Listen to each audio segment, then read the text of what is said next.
It looks like I have my own little mini art gallery happening right here.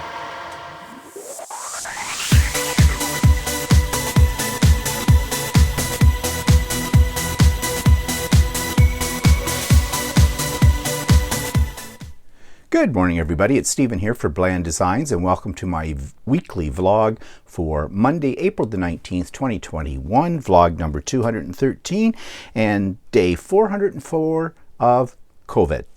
Okay, so let's move right into what I've been working on. It's on the back. You've seen this one before. This is called my Carpenter's wheel quilt, and you've seen most stages of this, but it is now completely finished. I have layered it, I have quilted it. It's all done. I'm very pleased with the way the quilting turned out. I did a walking foot style of quilting. I originally thought of doing free motion, but when I started designing this, I found the walking foot design fit better, I thought, with this quilt. I am going to talk a little bit more about what I did with the quilting on this one in tomorrow's the Idiot Quilter episode, because I did a technique that is not new, but it's one I have never used before, and I think it worked out really well. So this is the final quilt, and I'm really pleased with it. And as you know, it's what I call a fusion quilt. I took a basic design and I enhanced it with my own little extra elements. If you want to see the backing on this, here it is. I went with a gradient type of fabric and no tucks. I have no tucks in this, which again, I think is directly responsible, or the reason I don't have any tucks in it is because I used a certain technique that I'd never used before.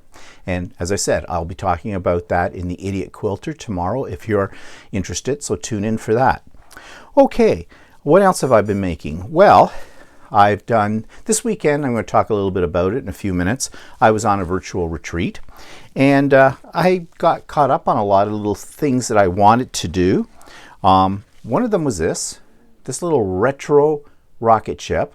It's an in the hoop embroidery technique, and I do a lot of these, as you know, and I just love these figures. They take some time to make, but I think they turn out really nice, and I thought this one was really cute. It's got that 1950s vibe to it. And I was doing another little experiment. I made a purse, well, bag, whatever. This is an in the hoop project. Got the hiccups again. And it's kind of a crazy patch idea. That's supposed to be an S, believe it or not. That was what was in the program. It doesn't look like an S to me. It looks like, I don't know, a G or something like that. P, I'm not really sure. But anyways, it's just kind of cute. It's lined inside as well. So just a cute little project. Might make a nice little gift bag or something like that. You can do it in any design that you want. I did have a little problem with this, but I'll talk about that on the Idiot Quilter tomorrow as well. But anyways, it was just a fun thing to try out. And so that's why I did it, because I always like trying out fun things. Okay, so that takes us, speaking of fun things, to the YouTube channel of the week.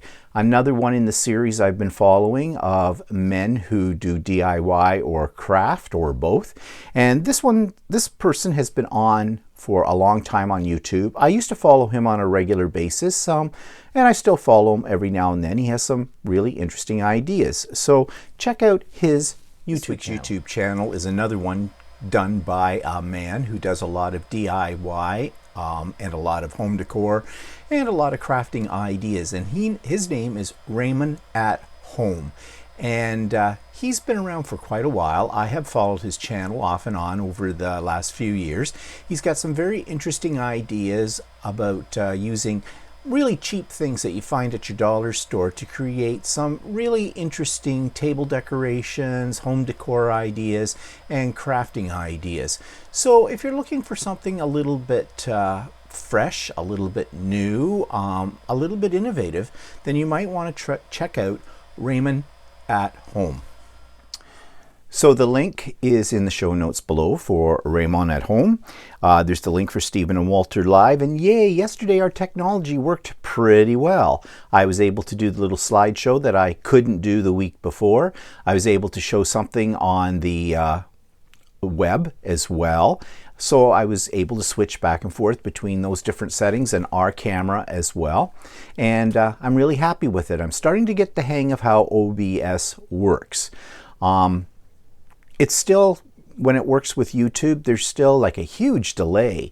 For us, we have discovered it's not for the viewers. We were seeing a delay of about 5 minutes between what we saw on our screen that supposedly was going into YouTube and what we saw on our laptop, which was the actual camera.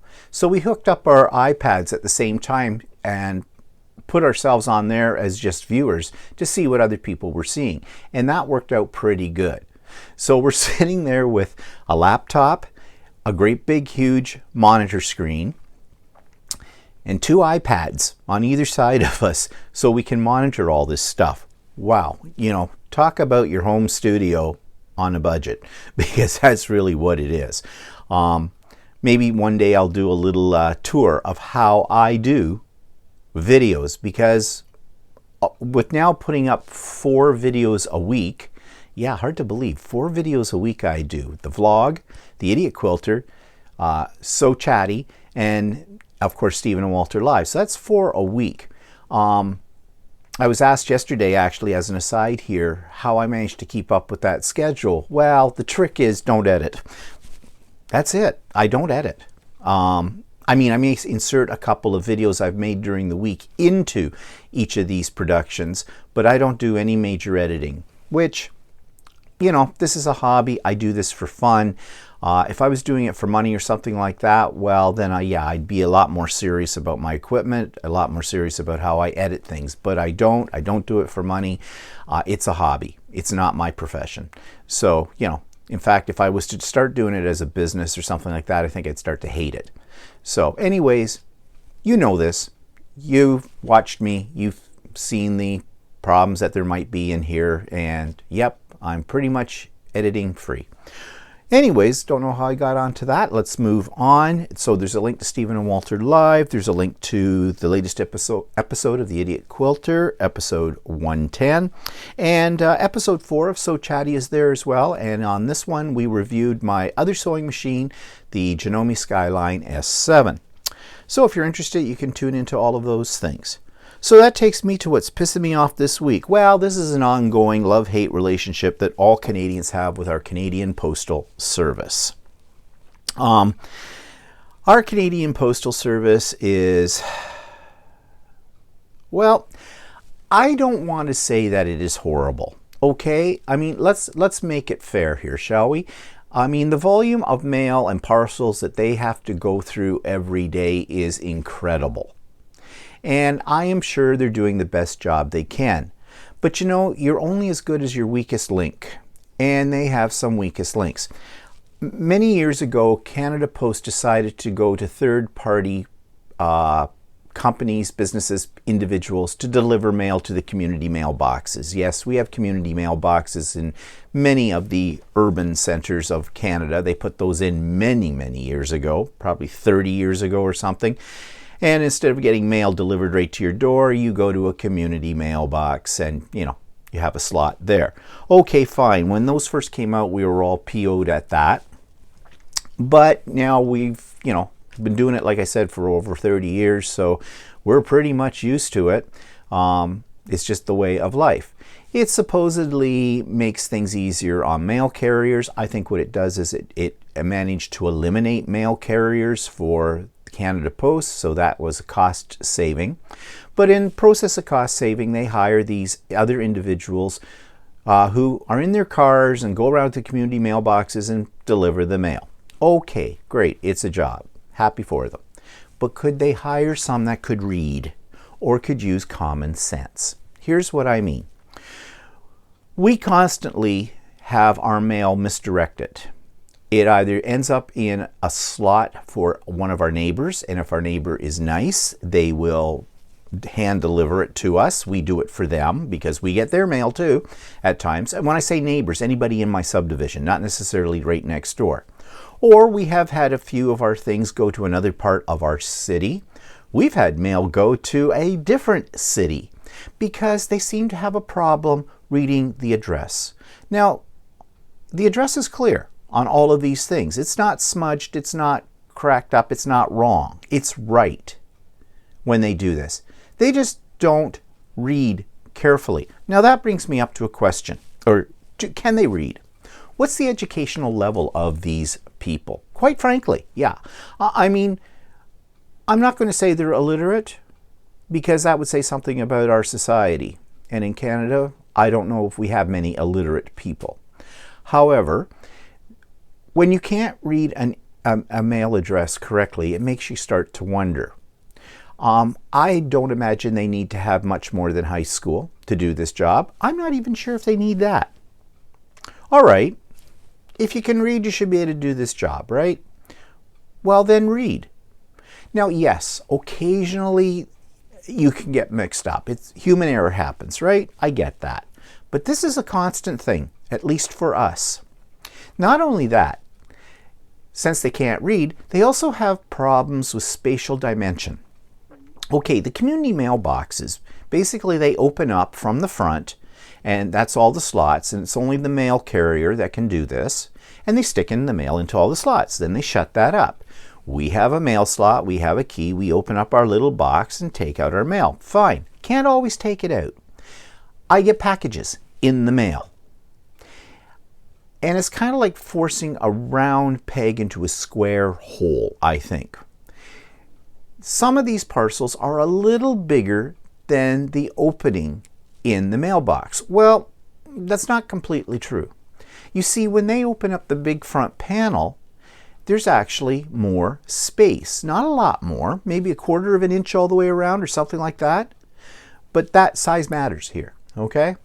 Because they put the parcel in and it just fits from their side. Then they close the big panel. Well, there's a lip around each mailbox that cuts into the size of that panel. So when I open it up, I can't get the parcel out without half destroying the packaging and possibly the contents of the package. Because there's no way. I can't open up the big panel. And there's been many times when this has happened to me. Now, luckily, I have never wrecked what's in a parcel. I've wrecked the hell out of the packaging, but the contents inside have been safe. And in many cases, because I order a lot of fabric online, they are fabric, so they're soft, so I can get in there and kind of squeeze it and manipulate it and pull it through. But there's sharp edges around this opening too, so you got to be careful with that, because you could, like something like fabric, you could catch it through the packaging and rip it. It's extremely annoying. Now, wouldn't logic dictate to them? Because these are people who probably get their mail in a community mailbox too. So, you know, it's not like they don't know what the dimensions are or how this works. But no, they just shove it in, force it in, and you're on your own to get it out. So I finally had enough of this when this happened again last week. So I went online to Canada Post. It took me some searching, but I found where you could register a complaint. Of course, you go through umpteen million menus. You know, that's the new way. That's the new telephone menu directory is now on their websites. It's the same idea. You have to hunt and find. They don't want you to find areas where you can send them feedback. They always want to direct you to their FAQs, you know. But those never help you. And I always love it. It's ironic. At the bottom of many, they'll say, did you find this helpful? 9 times out of 10, I hit no. Do they read those? No. Do they care? No. They're just putting that up there to make you think they care. But again, I digress. So I finally found where I could put in a complaint. And, well, actually, I didn't. I found that you could go to a Facebook page for Canada Post. So I went to their Facebook page, and I have found, again, I am digressing here, but I have found that if you can go to a Facebook page for a company and you put in a public message, not a private one, put in a public one, you will get a response really quick because they don't want the rest of the world to see what you're complaining about. So I did just that. And usually when I do that too, I put in the guilt line, what I call the guilt line. Well, you know, you'll probably not respond to this kind of a thing, you know, like, but it'd be nice if you would. Well, I did get a response from Canada Post. I was impressed, I will say that. A gentleman called me up and asked me again what my problem was, what, you know, very nicely, just to go over it again with him. I did. I told him this. And, you know, I was being reasonable and I was being polite. I wasn't yelling or screaming or complaining. I just said, you know, this is what's happening to me. 9 times out of 10, the mail I'm getting, you know, if it's delayed or whatever, it isn't that important. But I said there were some government documents I had been waiting for, income tax things to do, right? And I never received them. And luckily, I could go online with Canada Revenue and get those documents that I needed. But the point is, I should have got them. And Canada Revenue had sent them out in the end of January. This is now, you know, was the middle of April. And then I told him about the parcel problem. And he was very sympathetic, and he said he would contact the person who looks after the carriers in my area, you know, their manager or whatever, and I would probably get a call from that person. And he also gave me a help ticket number as well, you know, so I could recontact them if I didn't hear from anybody or, you know, if I had future problems. Well, I thought that was very good. So that's a step up from, you know, finally finding out where I could put in the complaint. Excuse me. But I still kind of figured I wasn't going to hear any more. Well, I did. The next day, a lady called me up. She was the supervisor of these mail carriers. I went over it again with her, and she genuinely sounded concerned.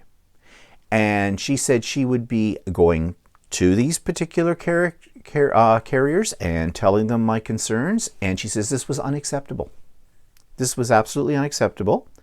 I said to her, you know, I understand human error happens every now and then, but this is repeated. That's why I'm mentioning it. And she said, she sounded very, very concerned and she was going to do something about it. Now, ironically, the next time I got a package at 7:30 in the morning, and it was stuck in between my doors, and it was from Canada Post. And it was a package that would have fit into my mail slot, but it was between my doors. Now, I don't think I've ever had anything delivered by Canada Post that early in the morning. Our mail here in my subdivision usually doesn't get to our mailbox until about around noon or so. So this is 7:30 in the morning. So I don't know if that was a coincidence or actually it's because I complained. I have no idea. So I'm keeping my eye on it. Oh, and she also gave me her name and her number, her direct number, if I had any more concerns about this. So, you know, yes, I am pissed off with our postal service because that's just being Canadian. All Canadians are pissed off with our postal service. You know, if you're not complaining about the weather, if you're not complaining about COVID, then you're probably complaining about Canada Post. Okay, that's just a thing we do here in Canada. But I really have to say I'm impressed with the way they were handling the situation. So we'll see how that works out. We'll see how often this problem rears its ugly head again in the future. But hopefully this will put them on their toes a little bit, because after all, they are being paid and I'm paying them. All Canadians are paying the Postal Service because it is run by the government and we have something called taxes, right? So let's get our money's worth, shall we? Okay, so that takes me to the 3D corner. And what have I been making? Well, I've been going like trailblazers here with everything. So I did a Statue of Liberty in copper. I'm on this kick right now of doing landmarks and famous, you know, monuments and things like that. I did have a little problem with her. I don't know if you can see it. There's a little line of glue right here. I kind of broke off her torch when I was taking away what they call supports for this. But anyways, I think it's kind of cool. The detail's pretty good. And then I decided to do Winged Victory, which is in the Louvre in France, and I have seen it in person. And I made this out of PLA white. And yes, she's not supposed to have a head. That wasn't an accident. And I did a Leaning Tower of Pisa, and it does lean. Okay, it is leaning. But the detail, if you look at the detail in this, it's pretty incredible. And then this one, I love this one. It's one of the Easter Island statues, Amoya, or whatever they call it. I'm not sure if I'm saying that right, but I think that turned out really nice. And I was using a filament that I get from a new supplier in, I think they're out in BC, so it's a Canadian one, and it's called M3D, Matter 3D. I think Matter 3D is .com. I think that's their website. There's a little bit of a problem with the name of their company, because I found that if you just put in Matter 3D or something like that, you get another company that is not theirs. They have been developing this new PLA, and it's really nice. It's really strong. It really comes out smooth. So I'm waiting for them. They only have 3 colors at the moment. I'm waiting for them to come out with some other colors. In fact, I sent them an email earlier last week just asking them when those colors would be available. I haven't heard anything back from them, which I find kind of surprising, because they actually called me when I made my first purchase. They called me. I was in a grocery store at the time, doing COVID essential shopping, and my phone goes off, and I answer it, and it's the owner of this company out in BC. Wanted to know if I'd gotten my filament and if everything was okay, if I had any complaints or anything like that. Kind of knocked me over with a feather with service like that. And I said, no, I love it. It's great stuff. And I asked him then at that time if he was coming out with more colors, and he said yes, they were, in about 2 weeks' time. Well, that was about a month ago.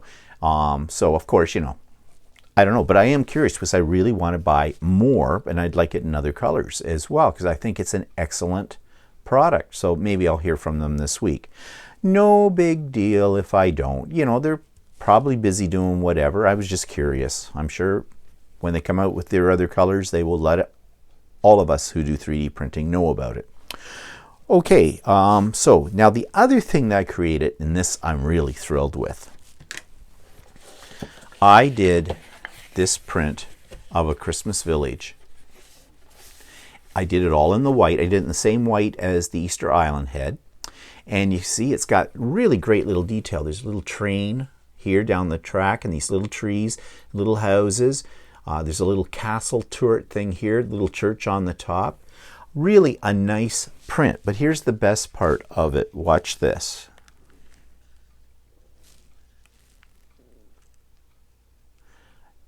I put LEDs underneath it. That's why it's sitting on this piece of cardstock at the moment. But you sit it on a table for Christmas, and these little lights can go off and on, and gives it a nice little glow. Really looks really great when the lights are dimmed and that kind of thing. But I was really impressed. Now, how long did this little sucker take to make? Shut off the lights. There we go. 2 days. It was about a what was it? About 44 hours to create, but it came out beautifully. So I'm really impressed. Now I'm kind of thinking, I know there's other houses and things and little things that you can make like Christmas Village from, and I might do some of those. The thing is, and someone asked me this yesterday on Stephen and Walter Live, because I showed it then, whether or not you could paint them. Yes, you can. Lots of people do paint the models that they print out. I haven't tried that yet, because it takes me back to my days as a kid when I didn't make a lot of them because I was horrible at it, but plastic models, model cars, model planes, things like that. And well, one, I was not good with glue. Usually my models were a complete mess of glue all over them. And then you had the little bottles of paint, and you painted them, well, that was even more of a mess. And I don't know if I've gotten any better at that because, to be honest, I haven't done that kind of detail painting since I was a kid. So I don't know if age makes you better at it or not.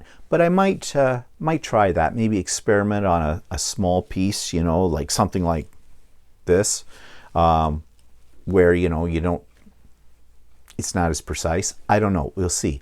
But that's what I'm thinking right now. Now, do I need another Christmas village? No, I don't. But it's never need with me. It's want. Yeah. Okay, so that's been fun. And I'm also trying to create something right now. And if I ever get it done, I'll show it to you. I'm trying to create kind of a novelty looking little holder for, you know, essential tools when you're sewing. I'm thinking a tray with different sizes of thimble-like things. You've seen the thimble that I made. That's a pin cushion. Well, I'm thinking of things like that, but in various sizes. I keep looking over here because I've got part of it over there already. And I don't know, just for fun. And I'm thinking it might make a nice gift. The problem is these things all take a long time to make. So you need to plan way ahead. Okay, so that's my adventures this week in the 3D corner. And let's go to stories about my grandmother. This one's kind of a short one. Now, you know that I've told you my grandmother was a jack of all trades and also a master of them too. And, you know, she stuffed dead things, she could cook, she could do woodworking, she was a painter. But another thing she used to be was a cosmetologist. Well, in those days when she was doing it, which was probably in about the 1930s, early 40s and that, she was sort of a hairdresser. Now, I did find an old picture, I don't know where I've put it, of my grandmother looking into this very big mirror when she was younger. And in the background you can see sort of like a chair set up for doing hairdressing. And this picture would have probably been taken in about the 1930s. And she was probably only in her 20s at the time, and doing this kind of thing. Now, I did find out from my father, before he passed away, when I was looking at these pictures, he told me the story behind that. And I guess my grandmother, had a little hair salon. Now, I don't think it was on the scale of what we have today. I think she did this out of her home. And that's why the big mirror. And I remember that mirror because it hung in my grandparents' house for years and years and years. It was a huge mirror with a big, heavy wooden frame on it. I have a feeling that might have been something my grandmother really cherished. She never talked about it. I never asked her as a kid. And I didn't know anything about this hairdressing business until my father told me. And this was back just before my father went into a nursing home and then passed away. I was going through some old family pictures because I was doing genealogy at the time. And, you know, I was trying to glean as much information from my father as I could. Anyway, she had this little hair salon. Now, it was, I think my father said, now I could have this completely mixed up. Her father, my great-grandfather, owned a billiards hall, a pool hall. Now, at the time that he owned it, I don't think my great-grandmother was very much in favor of it, but it was the Depression. It brought money in because pool halls in those days had a bad reputation. They were places that, first of all, women didn't go to, nor children. Men went, they drank, they played pool. They were always considered to attract a rougher crowd. And I think my grandmother's hairdressing salon was upstairs over top of this pool hall. I think. I don't know for sure about that, but it makes a nice story, doesn't it? So I'm going to stick with that. Anyways, she did hair. Well, of course, I don't know if she was doing this before she got married to my grandfather or when they were in the early years of their marriage or not. But I think she kept it up over the years, but she did it out of her house for, you know, a bunch of old ladies, or what would have seemed when I was a kid as old ladies. And I do remember some of the local ladies coming to her and my grandmother setting them up in the kitchen on a chair and doing their hair. I don't think my grandmother did really elaborate stuff, although she might have done home perms and things like that in those days. I don't really know, but I do know she loved to do our hair as kids. Now, when I was a little kid, I had a brush cut, about this. Of course, you might think this is a brush cut, but it's not. But my hair was very, very short. Reason being for that is that's what my father wanted us to have. I remember the fight I put up with my father when I got into high school. I wanted to let my hair grow long. And my mother was okay with it, but my dad, he wasn't, but he said, as long as you keep it clean. Well, I did have long hair in high school. Who didn't? It was the 70s. But I mean, when I say long hair, my hair only came down. It came down just here, just above my earlobes, I think. I didn't have like this long locks flowing down, kind of a deal. But when I was much younger, my father would take us to the barber and they would shave us bald pretty much. In fact, they had a stick. It looks like a glue stick. And I don't know what it was. I think it was some kind of waxy compound. And they'd rub it across your head and pull out your hair by the roots when they did that to get the hair to stand up so they could cut it. I don't know. Primitive technology. Really, I'm sure you tell that to a hairdresser today and they'd probably have, their eyes would probably be wide open and there would be fear in their face. I don't know. But anyways, my grandmother would sometimes cut our hair. And it was easy. It was a brush cut. She had the clippers and the whole bit, and she'd just be zipping right through. Well, when my sister came along, my brother and I both had the same haircut. Buzzed off. When my sister came along, this gave my grandmother opportunity when we were staying at her place over a weekend and my parents were out with their friends or with the cousins, kind of a thing, doing whatever they did when they were in their 20s. Same thing as we probably did in our 20s. She would do our hair. She'd give my brother and I both a brush cut, and then she'd get to my sister. Well, my sister didn't have really long hair when she was a little girl either. My mother kept her hair pretty short. Probably was easier to manage, But when my grandmother got at it, she'd be giving it something called a finger wave. Now, I'm not absolutely sure what a finger wave was, but I just know we're talking the early 70s. Not something that I think was very fashionable. I think this was something from the 1920s, but she put this gunk in my sister's hair. I don't know, some kind of setting solution, I guess. And I guess instead of using curlers, you used your fingers somehow to make it sort of wavy. And she would take little tufts of hair up here, which my sister didn't have. Her hair wasn't that much longer then than mine is right now. So I don't know how my grandmother did it, but she'd get these little strands of hair and she'd do little curls around on the side of it. Okay, my mother probably just about dropped a load in her pants when she would see my sister the next day after they had come home, and that next morning we're up and there's my sister with this 1920s hairdo. I don't think my mother really liked my grandmother doing my sister's hair, but that didn't stop my grandmother. And as kids we were fine with it. My sister, I think, liked it. Because she was like 4 years old or 5 years old, something like that. And I guess she probably thought it was really cool. We used to always say my sister's hair was so short that my mother would put a bow in her hair and we'd say she used the staple gun to hold it in. She didn't. I don't think. So my grandmother was, it gave us time with our grandmother though, because all the time while she was doing our hair, she's talking to us. She's asking us about what we're doing. She's asking what my parents are doing. Yeah, that's a story for another day, kind of a thing. But, it was just time with my grandmother, and I will remember those times because they were good times. We loved being with our grandmother.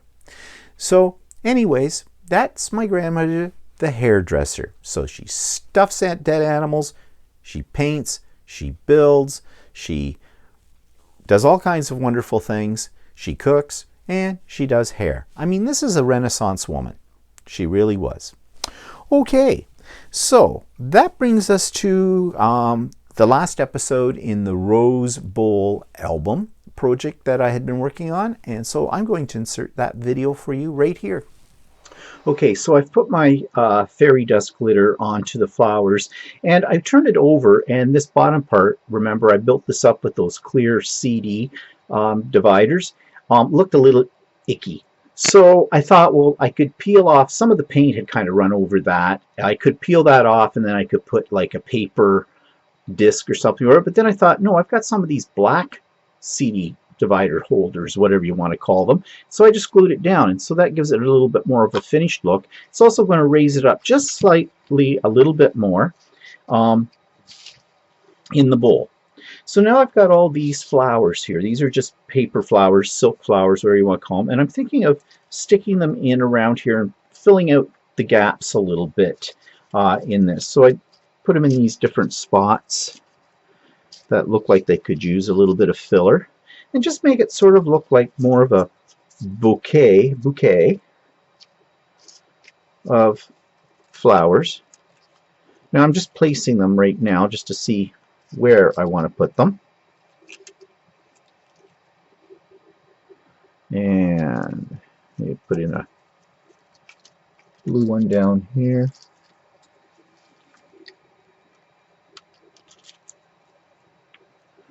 It looks like there's a spot over there I could put one. Maybe this little purpley one. And I could put some down in below too. Actually, I might do that as well. Put some down in below. So what I'm going to do is I'm just going to add a little hot glue to each of these and stick them in, and then I'll show you what the result of it is at that point.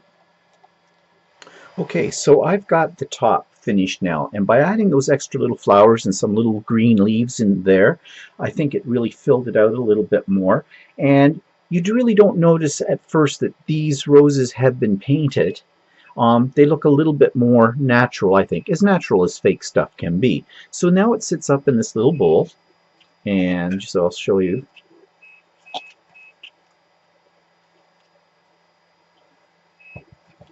So now I'm thinking, I've got this comes off, and now in here we can put a little album. And I've created the pieces for this already. I cut them out of my Cricut, and the idea here is these will go as, you know, covers for each of these. I don't think I'll embellish them. I might do the first one, put some words or something on it, and I think I'll just put them together with maybe a little binder ring or something, and they would just sit down in here. So it's sort of like a hidden little album. So I'm going to work on that next. Okay, so I've got the whole project complete now. So I've got my little bowl part. Remember, this was just a 3D print that never finished, but I never threw it away because I thought it would come in handy for something, and it has.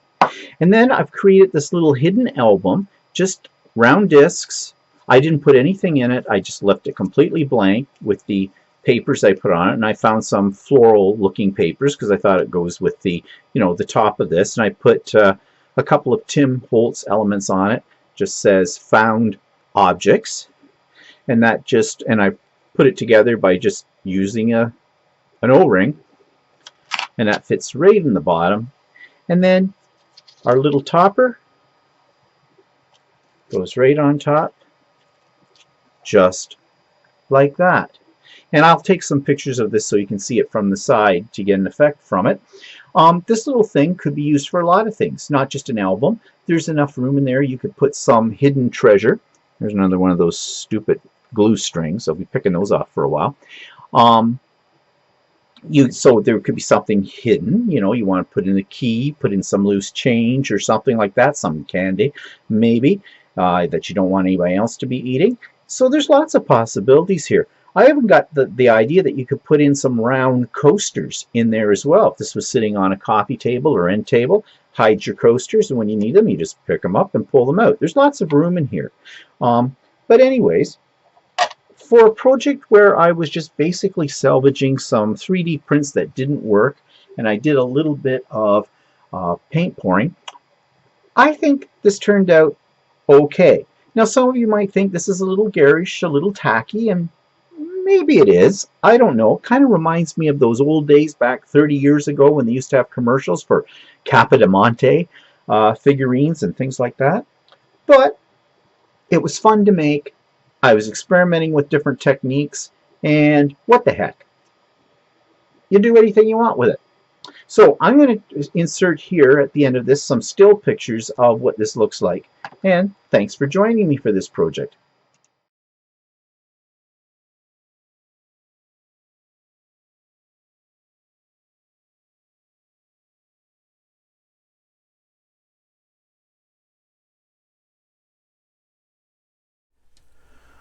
Okay, so next week, a new project, and that's going to be a series on how I make the Rolodexed book, the altered book that looks like a Rolodex that you can do fun things with, and that's all the rage right now, apparently.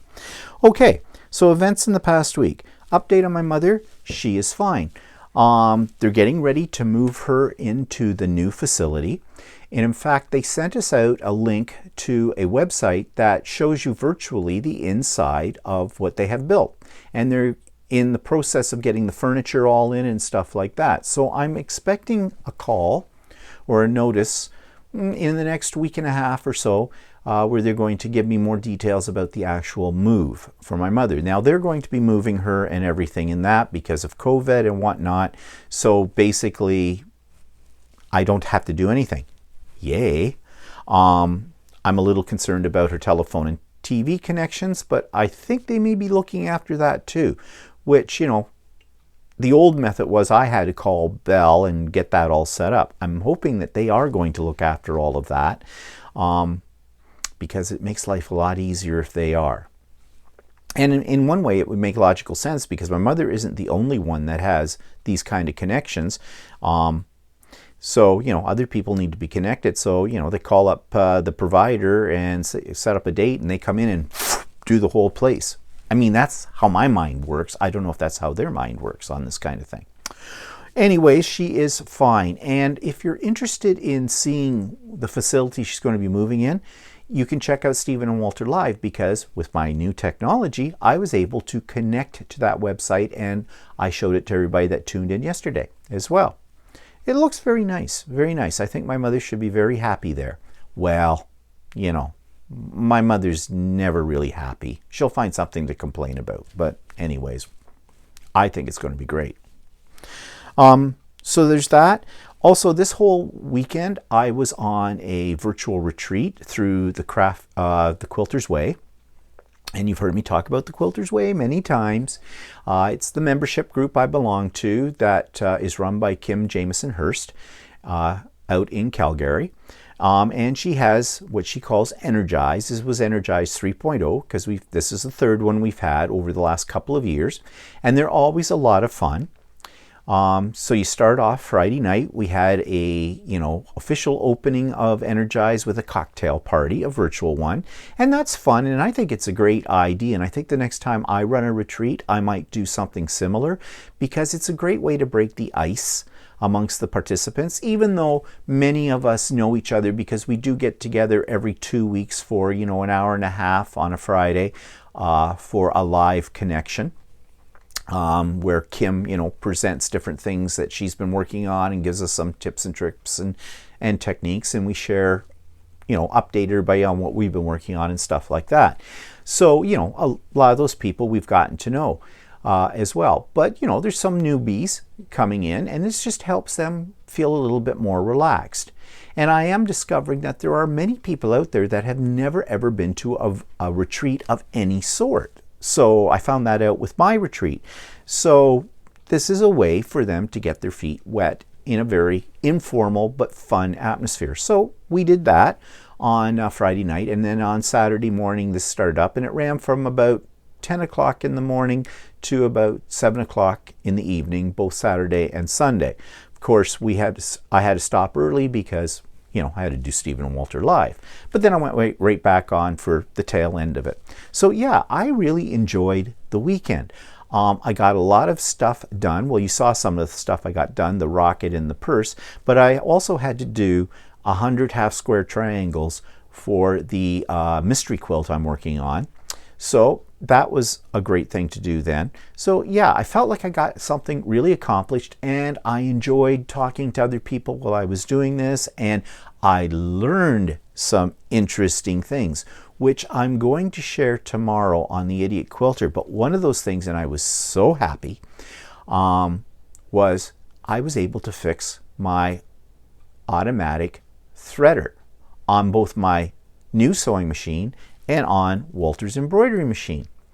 And I'll talk more about that tomorrow and how to do it. But I was thrilled with that, because those are things that often go on your sewing machine.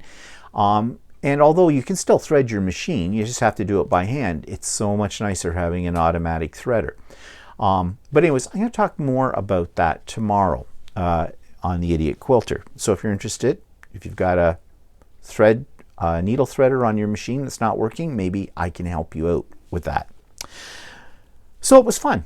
Had a really good time. So that takes us to Wally and Stevie Cooks. Now, I kind of forgot when Walter was making schnitzel again. So I only have a little bit of that. And I forgot I had that footage. And so I thought I was cooking something. I was cooking chicken piccata, which is my specialty. Okay. For dinner, middle of the week. We have a night, Wednesday nights for dinner. We call it Avante Wednesdays.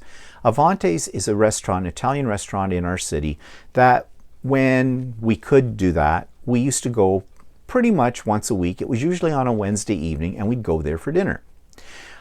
So we've kind of kept up the tradition, but we can't go anymore. So we kind of christened Wednesday nights at home as Avante Wednesdays, and that's when we cook something Italian-like, pasta. I decided to do chicken piccata, and I also decided to video myself making it. So pretty much you could figure out how to make it for yourself by my directions, although I have altered the basic recipe to suit my taste. So this is a little bit longer segment of cooking than what I usually put in these vlogs. So yeah, you can fast forward through it if this is not of interest to you, but I'm going to stick that in right here. Air frying pork chops. Air frying pork chops, but you're making schnitzel, aren't you? Yeah. And we made spezzle as well. I think I've shown you spezzle before that he's made, because this isn't something he is making for the first time. He's made this many times before. And what are we putting on the schnitzel? I've made a gravy with mushrooms and onions. With mushrooms and onions. Sounds tasty. It's hunter sauce. Hunter sauce. Never did figure out really what hunter sauce is. Mushroom gravy. Mushroom gravy. But why do they call it hunter sauce? I don't know. Is it something that hunters eat? I don't know. Do you hunt mushrooms? I don't know. Never heard of mushroom hunting. I don't know. But anyways, that's what Wally's cooking tonight. And so here's the final product. Wally is spooning out some spezzle on his plate with his schnitzel. And here's schnitzel with hunter sauce, spezzle with hunter sauce. Doesn't it look delicious? So tonight is what we usually call Avante Wednesdays. Avante's was an Italian restaurant that before COVID we used to go to, usually in the middle of the week. And they had good food. But we can't do that anymore, so I am making Italian tonight. So this is Stevie Cooks as opposed to Wally Cooks. So I've got my things laid out here, and what I'm making is chicken piccata. And this is my basic recipe here. You can see it's been well used. And I use it more as a guide than anything else for making this, because I kind of do my own thing with it. So what do you need for chicken piccata? Well, you need chicken. So I have 2 chicken breasts that I have pounded a little bit thinner. You don't want them schnitzel thin, but I just pound them out a little bit so that they cook a little faster. I have got some green onions. Now the recipe calls for shallots, but I didn't have shallots, and actually I prefer using green onions. I have some freshly squeezed lemon juice. You could use bottled. I have the zest of that lemon. I have some chicken broth. I have some capers. I have some minced garlic, which just came out of a bottle. You could use fresh garlic if you want to. And I have my dredging flour for the chicken, which has been mixed with salt and pepper and some Italian spices and some garlic powder as well. And over here in my frying pan, I have nothing. What I'm going to do first is I'm going to put a little bit of olive oil in the bottom of the pan, and actually I'm using a garlic flavored olive oil for this. You could use regular. And I'm going to add a little butter to that as well. Now this dish is not low fat. There's quite a bit of butter in this. The butter actually makes the sauce really good. So I'm going to put some olive oil in the pan along with some butter and get that heated up. And then I'm going to dredge my chicken, and then I'm going to lightly fry it on both sides in the oil. I'm not going to cook it all the way through. I'm just going to get it lightly browned on both sides. Then I'm going to take it out, and then I'll add the other ingredients that I need to make the sauce, put the chicken back in the pan, and let it finish cooking. And it'll sit in the pan for maybe about 20 minutes or so, depending. In the meantime, I'll be making some pasta to go along with this. And I'm using, this time use any pasta you like, but we've got quite a bit of this type of pasta. I'm not sure what they call those big noodles, but they're big noodles. So I'm going to use those. And I also already made an Italian style salad that I found on the internet, and I'll show you what that looks like a little bit later on. Okay, so my butter and oil are hot right now, and just put the heat down a little bit. And now I've dredged my chicken, and I'm just going to shake off the excess flour and lay that into the pan.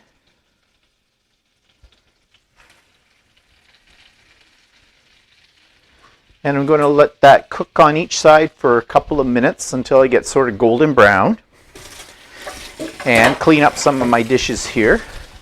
And of course, when you're cooking Italian, you need a little bit of red wine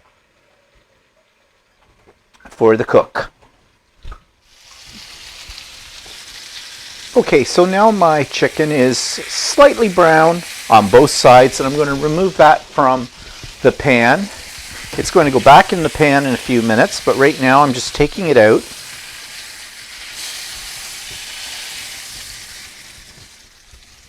And setting it off to one side.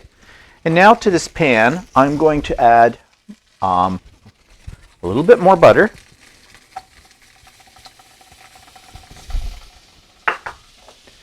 And my green onions or shallots, whichever you prefer to use. And I'm just going to let that cook a little bit in here for 1.5 minutes or so, just to soften up the onions. I don't want to fry the onions, I just want to soften them. And I'm scraping down the bits from the chicken into that, because this is all going to become part of our sauce.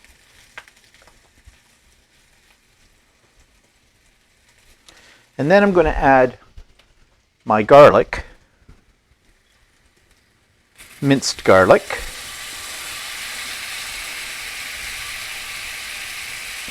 And the amount of garlic you put in is up to you. The recipe, I think, calls for a couple of teaspoons of minced. It's up to you. It's according to what you like. And you're just going to let that cook for another minute.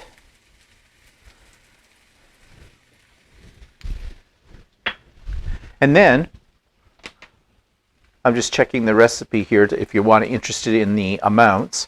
So it says to use 10 tablespoons of butter cut into pieces, divide it. You can use more or less. It's to your taste. 4 tablespoons of olive oil, divided, it says. Well, I've already done that. 1 shallot minced, 1 tablespoon of garlic minced, and then it wants you to add 1.5 cups of chicken stock. I'm just using chicken broth for this, and I'm using just a can of chicken broth. You can use whatever you have on hand.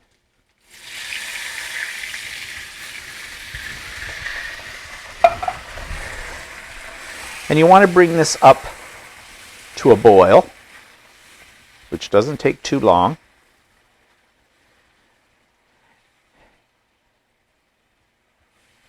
And then you want to reduce this to about half. Now, once it comes up to a boil, as it is right now, I'm going to reduce the heat and just let it simmer until it gets to about half.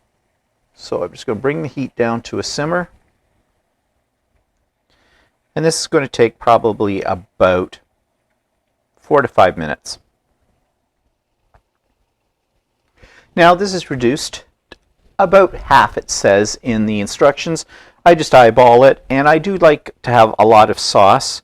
So I'm going to add what's left of my butter to this.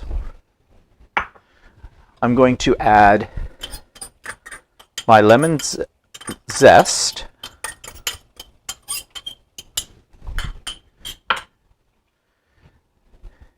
And I'm going to add my lemon juice. Now this may be too much lemon juice, so I'm just going to put in a little bit, about half the amount that I have in here from that lemon. And if I need more later, I can add it. And then capers. And these are capers. They are actually little flower buds from some kind of flower. I don't know which. And I love capers, so I tend to put quite a few in. That will do. And then I also add a little bit of white wine. That's not in the recipe, but it's in my recipe. And I'm just going to bring that up to a boil again.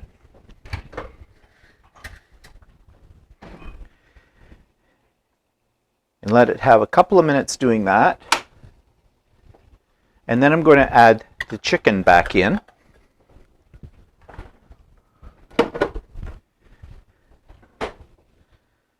And then I'm going to cover it and let it simmer while I get everything else ready to go.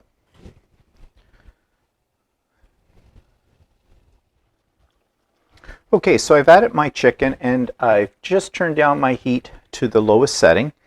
And I did spoon a little bit of this sauce on top of the chicken. And now I'm going to put a lid on it and let it sit there and simmer for probably about 20 minutes.